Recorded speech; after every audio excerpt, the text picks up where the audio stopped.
কিন্তু কেমন হেদায়েত হয় আমগো বয়ানে? বয়ানের আগে বিড়ি, মোনাজাতের পরেও বিড়ি, হেদায়েত। বাসায় যাওয়ার পরে বয়ান শোনার পর ফজর জোহর নামাজের খবর নাই। ঘড়ির মধ্যে তাকায় বলবে, হুজুর বয়ান এত কম করলো কেন? কে বলবে? যে নামাজ পড়ে না সে। নামাজি বান্দা বলবে না, কয় যা হইছে ভালো, ফজরটা আবার ঠিক মতো পড়া লাগবে। আর ওই নিমক হারামের তো নামাজের চিন্তা নেই, ওখানে বাইরেও সময় কাটাবো তো এখানে একটু খাটাই, তো আর একটু করতো। এইবার যে বাসায় গিয়ে কি করবে? রুমের মধ্যে শুয়া শুয়া সারা রাত মোবাইলের দিকে তাকায় শুধু কবিরা গুনাহ করবে।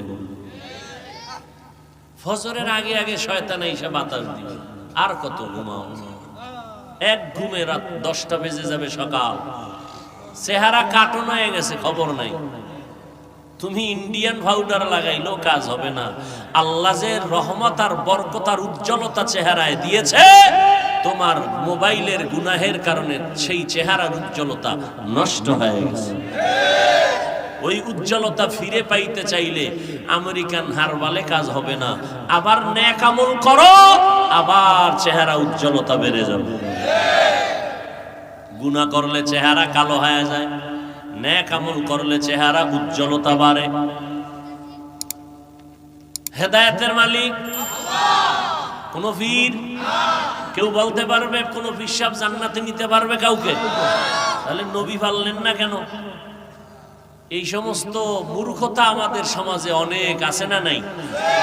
আমরাও পীরের মুরিদ, আমরাও শুধু মুরিদ না, যারা বলে ওলিয়া উলিয়া মানি না, তাদেরকে আমরা মনে করি ভণ্ড। তারা বাতিল, তারা আহলে বাতিল, তারা ভণ্ড। এদেরকে যারা ভণ্ড বলে না, তারাও ভণ্ড। যারা বলে ওলি মানি না, তারা বুখারী শরীফ মানে না। যারা বলে আমরা আউলিয়া মানি না, তারা কোরআন শরীফ মানে না। বলেন এবার তারা হক না বাতিল? আমরাও পীরের মুরিদ, আমরাও ওলি মানি, আউলিয়া মানি। তবে কারা ওলি হবে, কারা আউলিয়া হবে, আল্লাহ কোরআনে বলেন তাদের গুণ হবে দুইটা। 1 নম্বরে বিড়ি টানবে, 2 নম্বরে বেনামাজি হইয়া দাড়ি কামাইব। আল্লাহ কোরআনে বলেন তাদের 2 গুণের 1 নাম্বার, তাদের ঈমান থাকবে পরিশুদ্ধ, আর থাকবে আল্লাহর ভয়, তাকওয়া। যাদের অন্তরে আল্লাহর ভয় থাকবে, ওই বান্দা কখনো বাম হাতে পানি পান করবে না।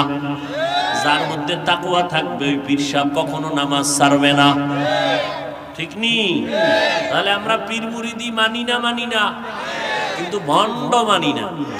পীরের নামে ভণ্ডামি আমরা মানি, মানি না। কারণ আমার রসুলের থেকে বড় পীর আর কেউ নেই।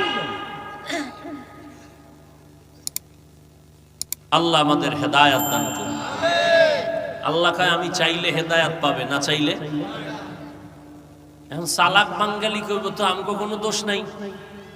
আমরা নামাজ পড়ি না, রোজা রাখি না, দাড়ি রাখি না, কেন? কয় আল্লাহ হেদায়েত দেয় না, তো পাই না, দিলে তো পাইতাম।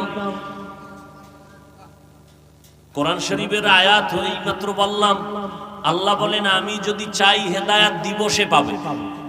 আমি যদি চাই হেদায়েত দিব না, সে পাবে না। কোরআনের আয়াত, মান ইয়াহদিল্লাহু ফাহুয়াল মুহতাদ ওয়া মান ইউদ্লিল ফালান তাজিদ লাহু ওয়ালিয়াম মুরশিদা।